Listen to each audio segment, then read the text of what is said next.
Yesterday, one of the greatest songs of all time. So in this lesson we're going to look at the way Paul McCartney played it. Of course, Paul wrote it pretty much by himself. It's interesting how it kind of came about because he came up with this cool chord progression that sounded familiar to him as soon as he came up with a melody. And he wasn't even convinced that it was an original song that he had created himself. So he went around playing it for his friends and humming the melody and stuff and saying, "Hey, does this sound familiar?" Thinking that it might have been something he had heard as a younger musician.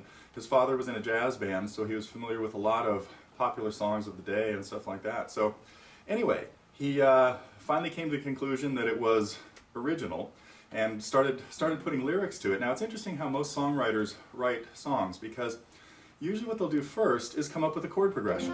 In this case, he had a G chord to an F sharp minor and a B7, and started humming something. Do do do do do do do do. Anyway, I can't do it in this key, but let's take a look at the accompaniment version of Yesterday. So this is where we'll be playing it pretty much the way Paul played it, and this would be the background, or the way you'd back up the singing.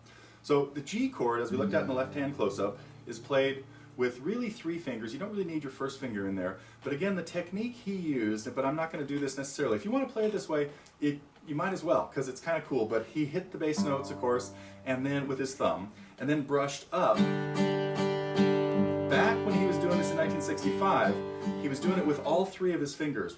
Really, the two longer ones get more of it in there. So that was the technique. You could play the whole thing like that. You could also play it plucking the 3 strings cleanly with your fingertips. Now, later on, I've seen later versions of him, like on YouTube and stuff, where he plays sometimes as downs. Sometimes he just messes around.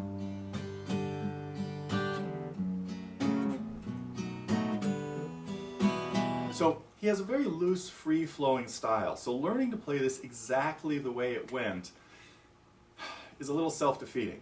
It's really, you're going to become a better musician by being able to vary the way you play things all the time.